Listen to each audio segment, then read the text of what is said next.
오늘 우리에게 주시는 하나님의 말씀은 로마서 11장 29절 말씀입니다. 살아계신 하나님의 말씀을 여러분들께서 직접 눈으로 보고 귀로 듣고 입으로 따라할 때 하나님의 말씀의 능력은 더욱 우리에게 살아 숨쉬는 것 같습니다. 로마서 11장 29절 말씀을 우리 다 펴주시기 바랍니다.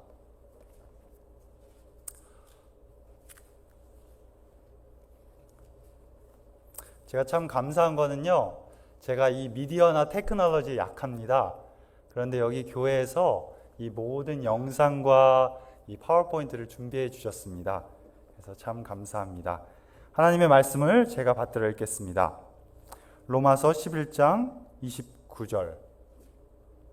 하나님의 은사와 부르심에는 후회하심이 없느니라. 우리 다 함께 따라하겠습니다. 시작.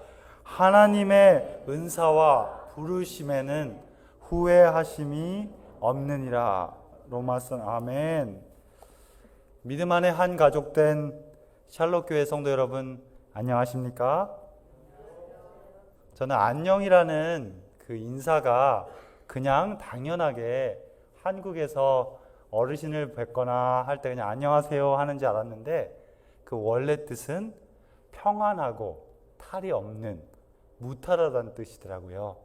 그래서 지금 이 어려운 시기에 더욱 주님의 은혜로 우리 모든 샬롯교회 성도님들이 평안하시기를 소망합니다. 저는 여기 같은 노스캐롤라이나 주에 우리 미국 사람들은 페이예빌이라고 발음하고 한국 사람들은 회이빌이라고 발음하는 곳에서 교회를 개척하고 있는 홍봉원입니다. 저희 미주에서 가장 연약하고 그리고 도움이 많이 필요한 저희 교회를 위해 기도해 주시고 늘 마음 써주셔서 감사합니다. 하나님은 참 놀라우세요. 우리가 정말 아무것도 할 수 없어 하나님의 도움을 구할 때 놀라운 성령의 역사로 일하신다는 것입니다. 여러분, 제가 여기서 말씀을 지금 전하고 있는 것도 기적입니다. 저는 아이 컨택 하면서 무엇을 하는 것, 앞에서 사람들이 많은 데서 무엇을 하는 것을 참으로 힘들어하는 사람입니다. 예전에 한국에서는 겨울이나 가을 이 후반기쯤에 어린이 설교 대회라는 것을 많이 했어요. 그래서 제가 다니던 서울위생병원 교회에서 동중원 앞에 어린이 설교 대회를 했습니다. 어머니가 원고를 써주셨어요. 그런데 제가 눈을 못 마주치고 원고만 보고 처음부터 끝까지 읽었습니다. 제가 그곳에서 몇 등을 했을까요, 여러분? 네, 제가 1등을 했는데요. 뒤에서 1등을 했습니다. 그만큼 부족한 사람입니다. 그러나 하나님께서 오늘 이 시간 저의 부족함은 감춰주시고 성령의 능력으로 저와 여러분이 하나님의 그 복음의 씨앗이 우리 마음에 심기는 시간이 되었으면 좋겠습니다. 선교. 성도님들은 선교라는 단어를 들으면 어떤 생각이 머리에 떠오르십니까? 선교. 많이 들어보셨을 거예요. 설교하는 많은 목사님들이, 그리고 증언의 말씀을 소개하는 목사님들이 우리는 그리스도인으로서 복음을 전해야 한다. 그리고 뭐 그리스도인 선교 봉사라든지 많은 그런 선교에 대한 단어를 들으면 우리의 마음속에 떠오르는 그림이나 이미지가 있을 것입니다. 복음을 향한 부르심, 선교. 아마도 각자의 경험이 머리에 떠오르는지도 모르겠습니다. 이 로마서 11장 29절, 하나님의 은사와 성령의 은사와 부르심에는 후회하심이 없다고 했습니다. 저와 여러분이 여기에 지금 앉아 계신 것도 하나님의 놀라운 부르심과 은혜입니다. 하나님의 은혜가 없다면 여러분, 다른 사람들이 안식일 교인이라고 부르는 이 재림교인이 되는 것은 거의 불가능합니다. 저는 미국에 오기 전에 미국 사람들은 우리 재림교회를 잘 아는지 알았어요. 제가 미군에 그 카투사를 복무할 때 미군 애들한테 물어봤어요. 우리 교회 아니? 그리고 세븐데이 애드벤티스트 처치 물어봤습니다. 10명한테 물어보면 몇 명이 알았을까요? 한두 명. 그리고 잘못 알아요. 몰몬인지 알고, 뭐 여호와의 증인자 이렇게 잘못 알고 있습니다. 근데 우리가 진리를 깨닫고 이 세 천사의 기별을 알고 이렇게 주의 성전에 나와서 이 하나님의 축복의 날, 구속의 기념일, 그리고 창조의 기념일에 우리가 예배하고 주님을 만난다는 것은 그분의 특별한 부르심입니다. 선교하면 저는 많은 생각이 떠오릅니다. 하나님의 놀라운 은혜로 복음을 전했을 때 그분이 성전을 처음으로 찾아온 것, 그리고 전도지를 들고 나갔는데 전도지가 사람들이 손에 쥐어주면 그것을 좀 읽기를 바랬는데 다 버릴 때 그런 좌절될 때도 있었고요. 학생 선교사로 괌과 사이판에서 그 뜨거운, 한국말로 장렬하는, 영어로 하면 스콜칭이라는, 머리가 막 익을 정도로 뜨거운, 노스캐롤라이나가 그렇더라고요. 그래서 제가 처음에 2년 전에 집 알아보러 왔을 때 히스트록, 그걸 한국말로 뭐라고 그러죠? 더위를 먹어서 열사병이 걸려서 제가 2주 동안 막 어지럽고 그랬습니다. 그런 경험도 떠오르고요. 그리고 이거는 저의 좀 부끄러운 고백인데요. 한국에 매 이런 특별한 이벤트가 있을 때마다 이렇게 선교 운동이나 이런 호소하는 시절이 있었습니다. 그때 우리 대총회, 우리 교회 제일 본부에서 100만인 선교 운동이라고 이렇게 킷을 주셨어요. 가방 안에 뭐 전도지 이렇게 해서 복음을 전하라고. 그때 제가 고등학교 2학년이었는데 제가 모태신자로 교회를 다녔지만 영혼을 그리스도께로 이끌어본 경험이 없었습니다. 그래서 어떻게 해야 할까? 할 수가 없는데, 그러면서 그 당시에 제가 방황을 하면서 음악을 공부했어요. 그래서 음악을 배우러 태능에서 삼육대학교에서 양재동 예술의 전당까지 버스를 타고 지하철을 타고 2호선을 갈아타고 이렇게 다녔습니다. 근데 그 시간 동안 제가 세상의 성공을 위해 열심히 영어 단어를 외웠고 열심히 그 작곡 숙제라고 이런 것을 했었는데 하나님을 위해서 한 게 아무것도 없는 거예요. 그래서 어느 날 이 철없는 고등학생이 나도 한번 복음을 전해봐야 되겠다. 다른 사람들도 열심히 그렇게 막 외치는데 한번 해봐야 되겠다고 교회에서 목사님께 전도지를 얻어서 지하철을 탔습니다.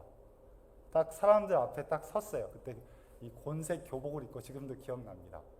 근데 지금도 제가 부끄러움이 많지만 그때는 제 목소리가 정말 작았습니다.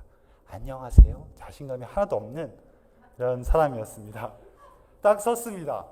한국 가면 지하철에 무엇이 많았죠? 예전에 90년대 두 가지 부류의 사람들이 많았어요. 그럼 어떤 사람들이 그 당시에는 핸드폰이 많이 없었습니다. 90년대 초반은 어떤 분이 많았냐면 첫째로 국어라는 분들, 이렇게 종이에다가 저희 뭐 아버지는 돌아가시고 어렵습니다. 종이를 하나씩 줘요, 의자에. 그리고 인사하면서 바구니를 이렇게 가져오면 사람들이 종이를 주면서 어느 사람은 돈을 주는 사람도 있고 안 주는 사람도 있었고요.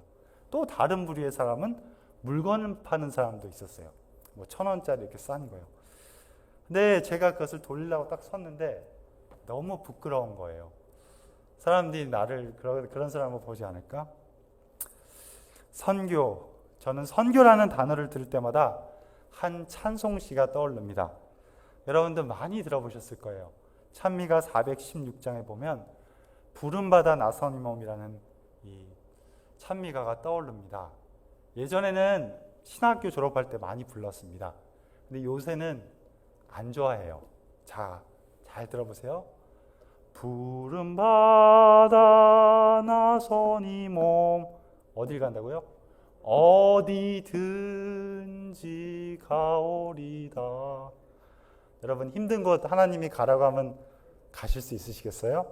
한 번도 안 가본 곳, 열악한 곳, 괴로우나 즐거우나 주만 따라가오리니. 근데 2절은 더 저희에게 부담이 됩니다.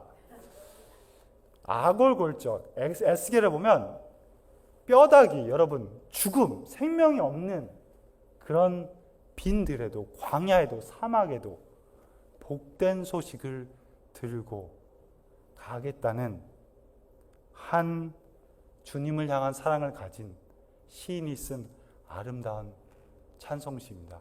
그런데 소돔 같은 거리에도 무엇을 안고 찾아간다고요? 쉽지 않습니다. 여러분, 호세아 선지자의 그 호세아서를 읽을 때마다 그럴 수 있을까? 제가 사역하는 회의필이 약간 그런 도시입니다.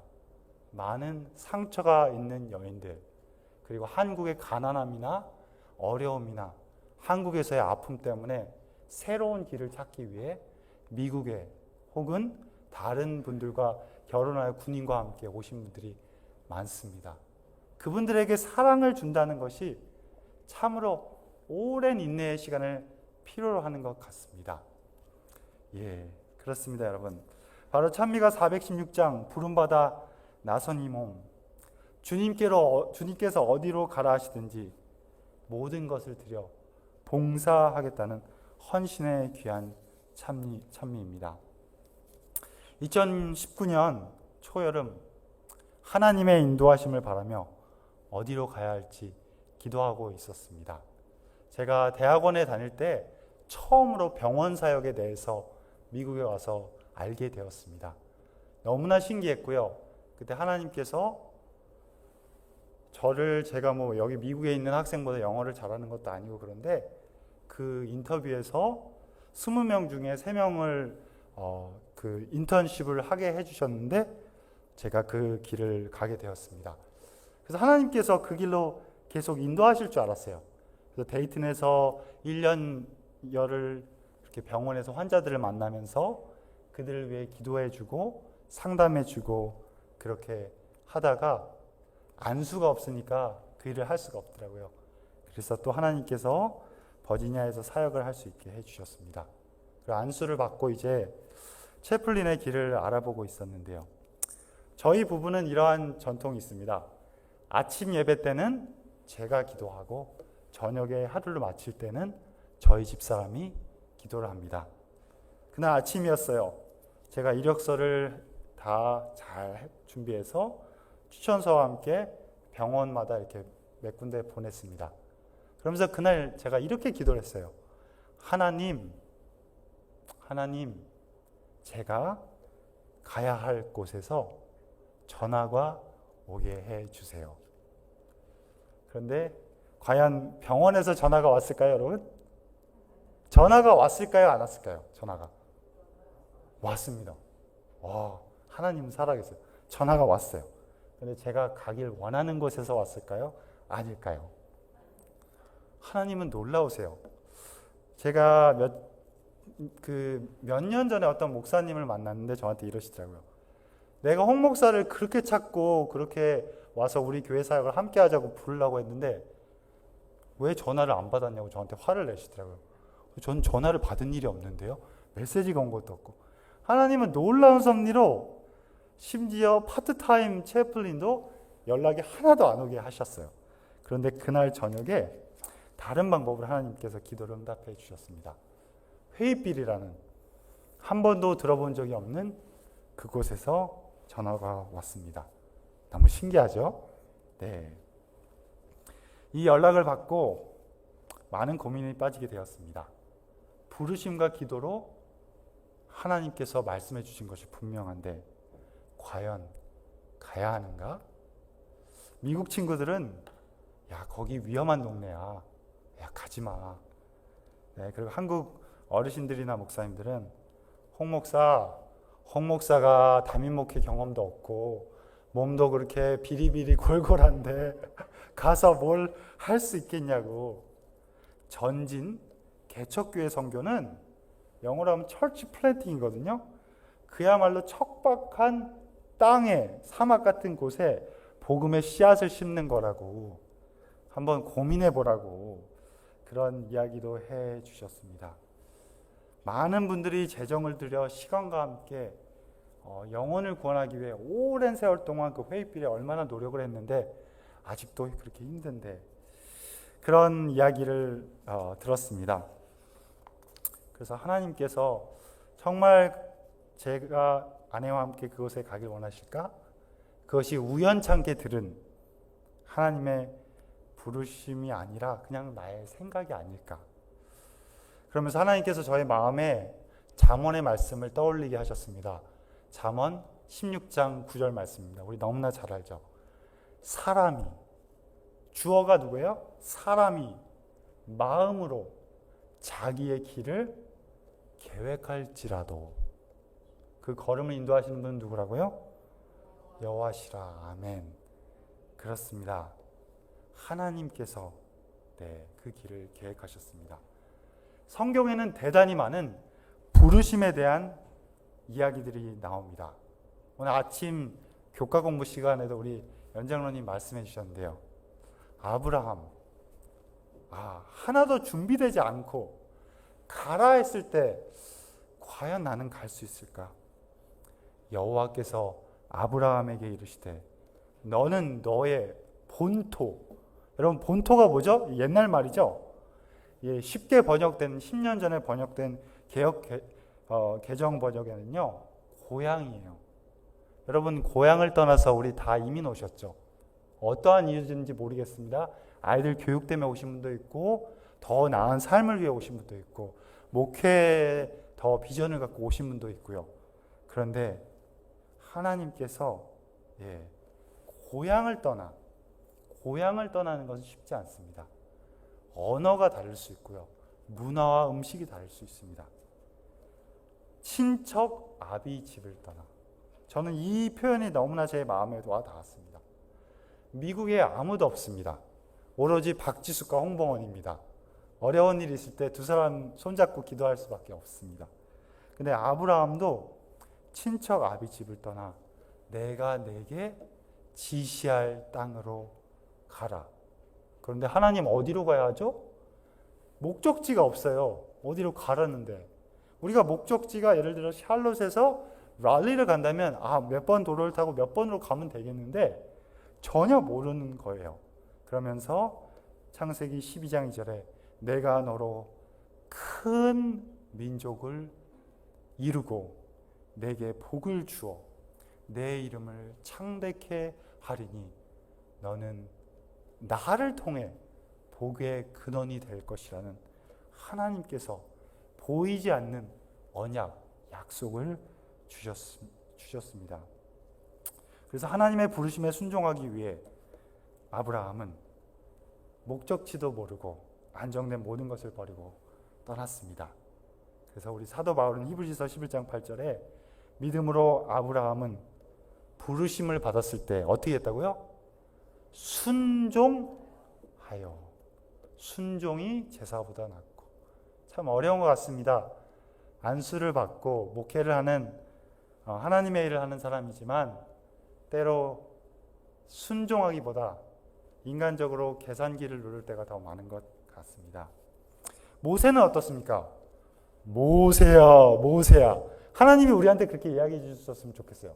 귀에다가 이렇게 해라. 얼마나 좋겠어요. 하나님이 가라사대 출애굽기 3장 5절입니다. 이리로 가까이 하지 말라. 너의 선 곳은 거룩한 땅이니 내 발에서 신을 벗으라. 하나님께서 모세를 부르셨습니다. 그런데 모세가 하나님께 뭐라고 대답했어요? 모세가 여호와께 고하되 주여 나는 본래 말에 능치 못한 자라. 주께서 주의 종에게 명하신 후에도 나는 입이 뻣뻣하고 혀가 둔한 자라는 이 모세의 고백이 때로 우리의 고백이 되지 않으십니까? 복음을 전해야 된다는 설교를 저도 들을 때 상당한 부담감이 있습니다.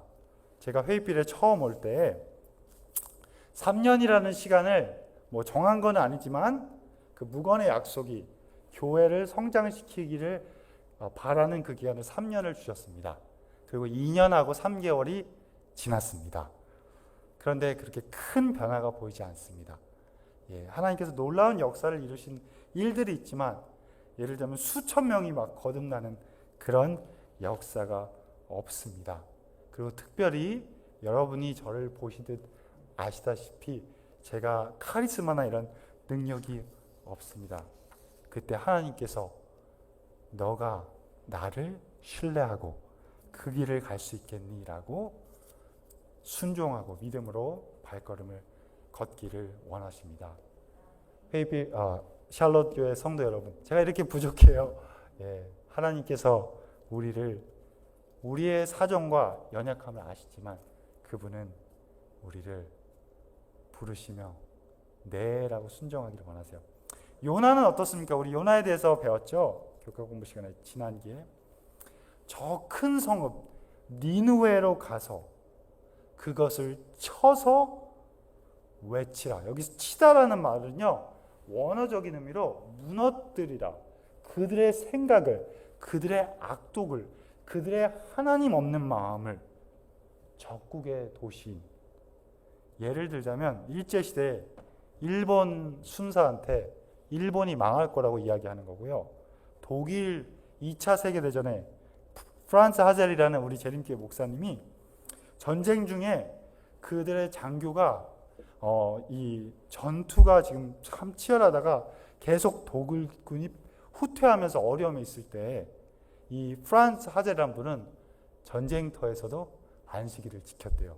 그래서 이 희한한 병사에게 물어봤대요. 네가 생각할 때는 독일군이 패망할 거라고 생각하느냐? 그랬더니 다니엘 2장을 설명하면서 뭐라고 대답했어요? 패망할 거라고. 아마 그 당시에 그 지휘관이 다혈질이었다면 그 사람은 그 자리에서 총살이었습니다. 근데 그 사람의 서류에 이 사람은 전쟁이 마친 후에 반드시 처형할 것 이렇게 썼다고 합니다. 그래서 그렇지만 이 지휘관이 이 프란츠 하젤이라는 사람의 그 성실성과 그런 걸 보면서 기름을 조금씩 비축했다고 해요. 그런데 아니나 다를까 여러분, 독일이 패망했습니까? 어떻게 됐습니까? 나치 히틀러가 패망했습니다. 그러한 곳에 가서 복음을 전하는 요나의 심정, 그리고 제가 오늘 여러분들께 소개시켜드리고 싶은 예레미야의 부르심은 어떤가요? 예레미야 1장 4절로 7절 말씀입니다. 우리 구약성경 아가, 이사야, 예레미야입니다. 예레미야는 제사장 가문에서 태어났어요. 그런데 참으로 말주변도 없었고 부족한 사람이었습니다. 오늘 예레미야의 부르심을 통해 우리를 부르시는 하나님의 음성을 듣기 원합니다. 예레미야 1장 4절로 7절 말씀입니다. 우리 다 함께 스크린을 보고 함께 하나님의 말씀을 함께 받들어 읽겠습니다. 시작. 여호와의 말씀이 내게 임하니라. 이르시되 내가 너를 복중에 짓기 전에 너를 알았고 내가 태에서 나오기 전에 너를 구별하였고 너를 열방의 선지자로 세웠노라 하시기로. 6절입니다. 내가 가로되 슬프도소이다. 주 여호와여 보소서 나는 아이라 말할 줄을 알지 못하나이다. 7절. 여호와께서 내게 이르시되 너는 아이라 하지 말고 내가 너를 누구에게 보내든지 너는 가며 내가 네게 무엇을 명하든지 너는 말할지. 아멘. 부르심 참으로 멋진 말입니다. 듣기에는 참 멋진 말이에요.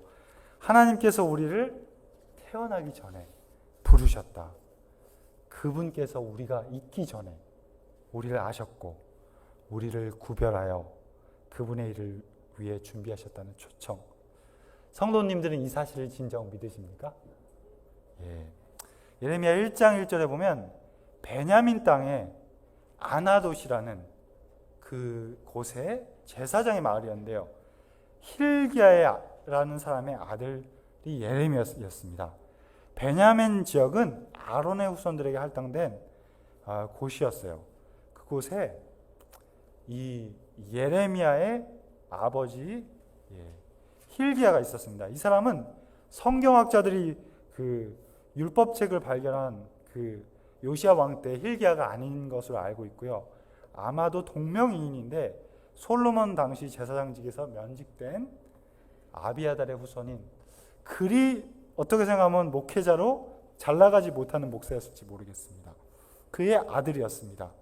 1장 5절에 보면 내가 너를 복중에 어머니 태중에 짓기 전에 너를 알았고 내가 태에서 나오기 전에 너를 구별하였고 너를 열방의 여러 나라의 선지자로 세웠노라 하시기로. 제가 이 말씀을 읽을 때마다 저희 어머니가 떠오릅니다. 그리고 저의 삶이 떠오릅니다. 여러분, 제 이름이 뭔지 아십니까?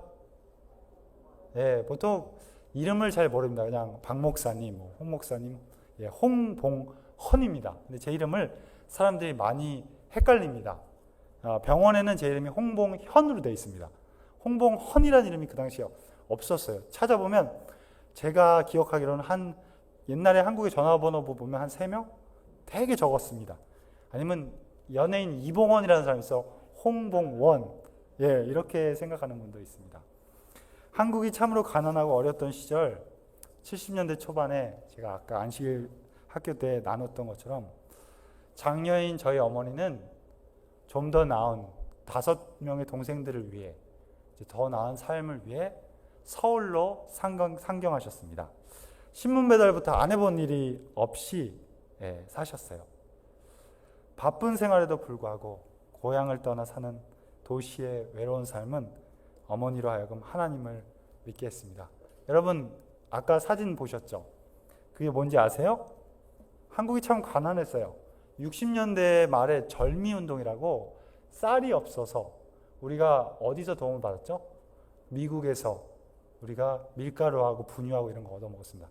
그래서 쌀을 아껴서 하는 새마을 운동 하나, 여기 부족한 쌀을 위해 뭐 분식의 날을 만들었대요. 저는 몰랐는데 찾아보니까 위키피디아 글에 나오더라고요. 1971년부터 이제 통일벼라는 것을 농촌에 보급하면서 79년에 사라진, 역사의 뒤안길로 사라진 하나의 좀 우리 한국이 어렵고 힘들었던 때의 이야기입니다. 그때 1973년 여의도에서 큰 전도 부흥 집회가 있었습니다. 저는 79년도에 태어났기 때문에 잘 모르는데요. 여기 보시면 약 52만 명이 여기 운집했대요. 저기 청색 옷을 입은 분이 빌리그레암 목사님이시고, 오른쪽이 김정한 목사님이라는 남침예계 목사님이신데, 저 많은 사람 중에 참석자 중에 한 명이 저희 어머니셨습니다. 어머니가 서울에서 외롭고 힘들고 의지할 데가 없어서 하나님을 믿어본 적이 없는 여인이 장로교회를 나가게 되셨습니다. 그때 빌리그레암 목사님의 예수님을 높이는 열정적인 설교에 너무 감동을 받은 나머지 아들을 주시면, 저희 어머니가 왜 그런 서원을 했는지, 어머니가 잘못하지 않으셨을까, 이런 생각을 할 때도 있습니다. 아들을 주시면 하나님께 드리겠다고 약속을 하셨어요. 그리고 저희 아버지를 위생병원에서 만나서 결혼하셨어요. 근데 그때도 우리 재림교회는 아니셨습니다.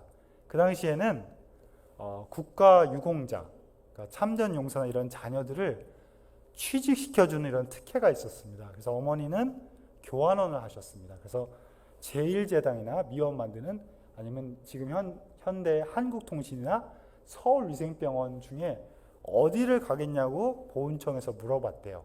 근데 그분이 보니까 저희 어머니가 되게 열정적으로 이렇게 복음을 전하고 이러니까 아가씨는 예수쟁이니까 안식교회 병원인 거기 한번 가라고 해서 거기에 취직하게 되었다고 합니다. 그런데 결혼해서 아이를 낳았는데 아들을 낳았을까요? 못 낳았을까요? 못 낳았어요. 딸이었어요. 그런데 잘 생각해 보세요. 가난했던 여인, 다른 교파 사람, 그리고 가난했기 때문에 아이를 그 당시에 타가소라고 했죠. 지금 그 아이들을 보호하는 그 데이케어 센터 같은데 맡길 그런 여유가 없어서 누나를 업고 출근했대요. 그래서 밤근무를 늘 하셨대요. 사람들이 얼마나 이렇게 보는 눈이 좋지 않았겠어요.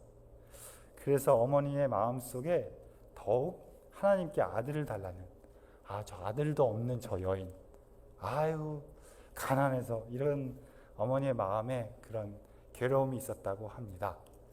그래서 사무엘의 어머니 한나처럼 아들을 달라고 기도를 간절히 2년간 하셨나 봅니다. 그리고 어머니의 기도를 통해 제가 봉사하고 헌신하라고 아들을 얻게 되었고, 이름을 봉헌, 하나님께 드린다, 봉사하고 헌신하라고 짓게 되었습니다.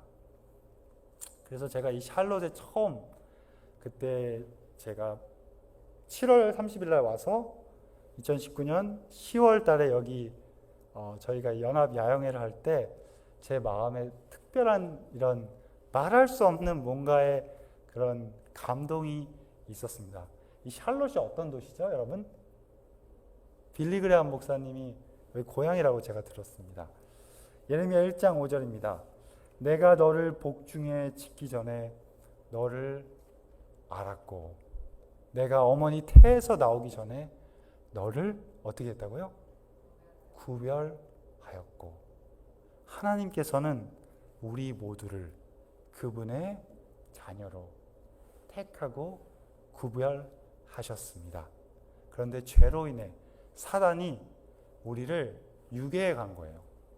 그래서 예수 그리스도의 십자가로 우리를 다시 레스큐, 구출해서 온 하나님의 은혜를 우리가 기억하고 그 은혜를 받아들일 때 우리는 그분의 새로운 자녀로 태어나게 되는 것 같습니다.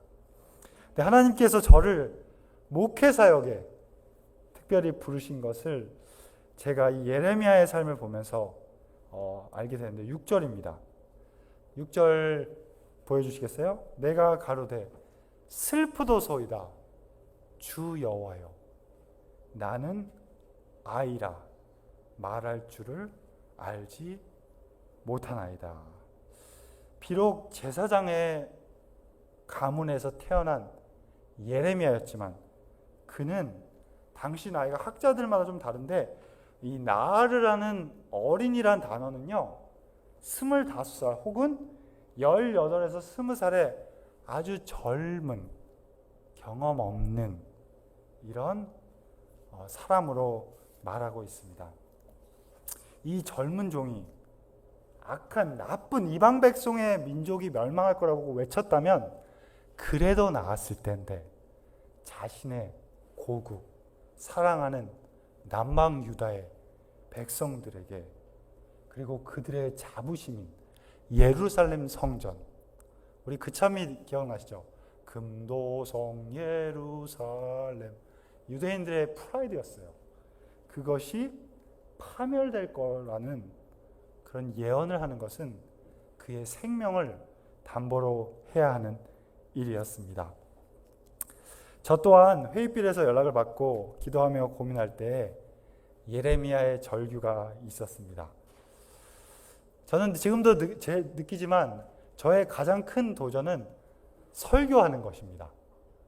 여러분, 목회자는 한국에서 목회를 하면 화요일, 금요일, 안식일, 그리고 새벽 기도가 있다면 적어도 4번 이상 일요일 날 새벽 기도를 하고 아니면 평일까지 하면 많은 설교를 해야 되는 사람입니다.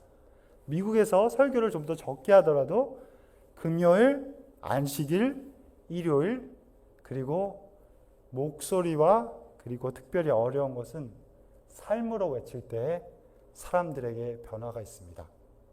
요새는 아무리 좋은 말씀이 있다 하더라도 여러분이 원하시면 유튜브에서 제가 설교하는 것보다 훨씬 더 은혜롭게 말씀을 전하는 분들이 많이 있습니다. 그런데 중요한 것은 복음의 능력이 우리의 삶을 통해 전해질 수 있는 사역은 비록 이 목회자가 나이가 어리고 부족하지만 설교의 언변에 이 전달하는 것에 연약함이 있을 수 있지만 하나님께 간절히 기도하면서 하나님의 말씀을 전할 때 그 말씀에 능력이 있는 것 같아요. 근데 그런 하나님께서 저를 그런 부족함 가운데 가라고 하시는 거예요. 생각해 봤습니다. 적어 보았어요. 제가 할 수 없는 것들, 할 수 있는 것들, 할 수 없는 것은 너무 많아요. 할 수 있는 것은 한 가지예요. 무엇일까요? 기도였습니다. 맞습니다. 그래서 하나님께 처음에 이렇게 이야기했습니다.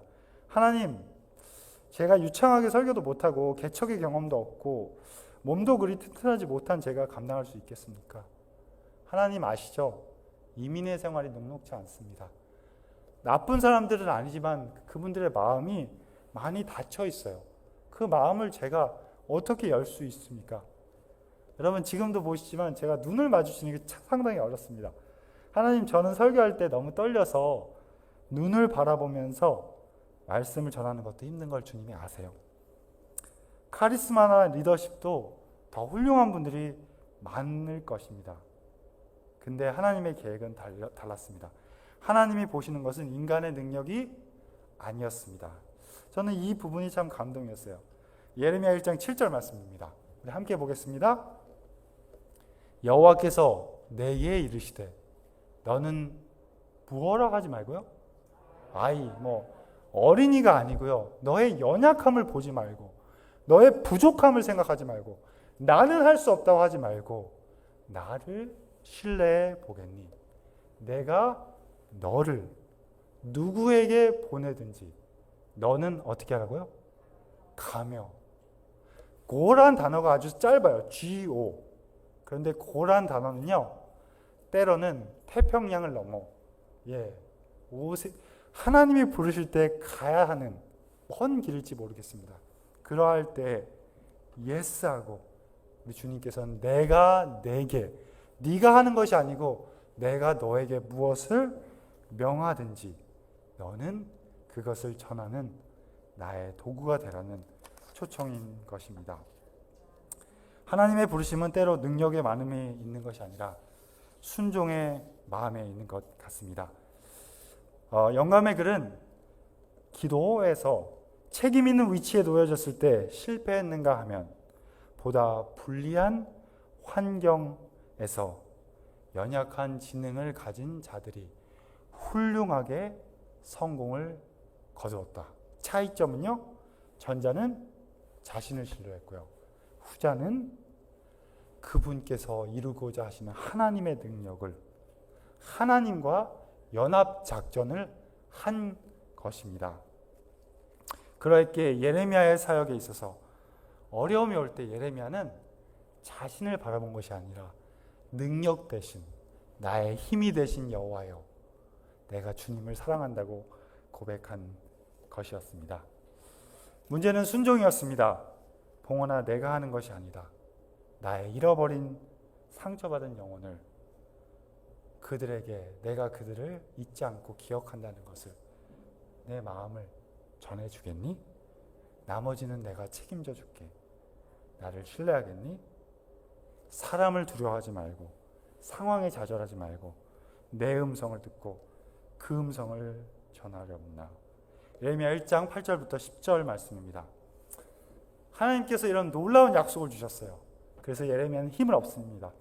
너는 그들을 인하여 그들의 반대와 그들의 분노와 그들의 적대적인 마음을 두려워하지 말고 내가 너와 어떻게 한다고요? 함께하여. 함께. 하나님은 우리를 한 번도 홀로 두지 않으셨습니다. 그리고 너를 구원하리라. 아멘. 누구의 말이라고요? 홍보원의 말이라고요? 여호와의 말이니라. 그러면서 그 어린, 그 말주변 없는 예레미야에게 입에다가 손, 이사야한테도 그랬고요, 예레미야에게도 했고요, 화로다 나요, 망하게 되었다, 내가 거룩하신 분을 보게 되었다라고 이사야가 고백했을 때 숯을 대주셨던 것처럼 입에 말을 주셨습니다. 그때 10절입니다. 보라, 내가 오늘날 너를 열방 만국 위에 세우고 너를 뽑으며, 여기 뽑는다는 뜻은 하나님의 목적을 알리는 역할을 너에게 주겠다는 것입니다. 파괴하며 파멸하며 넘어뜨리며 하나님의 일을 위해 인간이 할 수 없는 놀라운 역사를 이루시겠다는 약속을 해 주셨습니다. 그래서 예레미야 말씀을 믿고 저도 회의필에 한 발짝을 가겠다고 했을 때 하나님께서 이제 시간 때문에 다 말씀드릴 수 없지만 하나 이렇게 처음에 계산해 봤어요. 차 페이먼트 내야 되고 아파트먼트 렌트를 내야 되고 이런 걸 계산해 보니까 11금 내고 세금 내고 아내랑 어려울 것 같은 거예요. 집사람이 취직해야 되는데 인터뷰를 하면 다 잘 돼요. 근데 마지막에 연락이 안 와요. 하나님, 인터뷰가 되면 가겠습니다. 집사람이 직장이 돼야 인간적으로 계산을 한 거죠. 하나님께서 나를 온전히 신뢰하라고 아무것도 안 되게 하셨어요. 그래서 저희가 기도하는 마음으로 하나님, 반대가 있고 사람들이 가면 홍 목사 걱정이 있지만 하나님의 약속이라 믿고 가겠습니다라고 발을 딱 요단강에 넣듯이 결정했을 때 하나님 놀라우세요. 저희가 저희의 능력과 저희의 모든 계획과 생각을 포기했을 때 그 다음날 하나님께서 넘치도록 너무나 좋은 저희 집사람이 재림교회 크리스찬으로서 일할 수 있는 좋은 직장도 마련해 주셨고 믿음 없는 이 어린 종을 위해 혹시나 배고프고 사람들에게 자신감이 없어 복음을 전할 때 주눅이 들까봐 풍족하게 모든 것도 채워주셨습니다. 함께 하시겠다는 이제 그분의 음성을 듣기 위해 이제 오기로 결정하고 왔더니 상황은 만만치 않았습니다. 무엇을 해야 될지 교회에서 발 마사지라고 여러 많은 지역에 좋은 이미지를 주긴 했지만 아직 저희 교단에 대한 그 담이 높았습니다. 그래서 할 수 있는 건 한 가지밖에 없었습니다. 새벽에 혼자 운전을 해서 교회에 갑니다. 텅 빈 미국 교회 본당에서 아무 말도 안 해요. 그냥 하나님 한번 외칩니다. 그리고 가만히 있습니다. 하나님이 뭐라고 좀 얘기해 줬으면 좋겠는데 아무 대답이 없어요. 하나님, 또 하나님께 원망을 합니다. 하나님, 저를 왜 여기 보내셨어요? 하나님, 사람들의 마음이 옹벽 같아서 아무리 복음으로 하려고 해도 쉽지가 않습니다. 그런데 하나님께 그렇게 매달릴 때 하나님께서는 기적같이 준비한 하나님의 영혼들을 한 명 한 명 만나게 해주셨습니다. 하나님은 모든 사람 각자에게 당신의 위대한 계획 가운데 의무와 책임을 담당할 자리를 지정하셨다고 해요. 우리는 할 수 없다고 생각하지만 하나님께서는 그분께서 누구를 부르셨든지 간에 그분은 다음 슬라이드 부탁드립니다. 그들을 능하게 하신다고 합니다. 겸손하고 신뢰하고 회개하는 마음으로 하나님께 간구했을 때 하나님은 들으시고 모든 장애는 극복될 것이라고 합니다. 이제 말씀을 줄여야 되겠습니다. 주님께서 사랑하시는 샬롯교회 성도 여러분, 하나님은 우리 모두를 부르셨으며 우리가 있는 곳에서 네라고, 우리가 할 수 없지만 하나님이 말씀하시면 네라고 순종하겠다는 그 마음 하나를 원하십니다. 우리가 네라고 순종할 때 하나님께서는 우리를 통해 놀라운 역사를 이루시는데요. 그건 바로 우리 자신을 예수님을 닮은 작은 예수들로 변화시켜 주신다는 것입니다. 골고다의 길을 가셨던 주님의 마음을 느끼고 나는 할 수 없지만 하나님이 하신다는, 나는 한 사람도 구원할 수 없지만 십자가의 예수님은 그들을 사랑한다는 그 이기적인 우리의 마음이 예수님의 마음으로 변화할 수 있는 것입니다. 하나님의 부르심에는 결코 후회하심이 없습니다. 오늘 우리를 부르시는 그분의 음성을 듣고 하나님은 우리의 능력이요 우리의 지혜라는 고백을 하시는 저와 여러분 되시길 바라며 말씀을 드리겠습니다.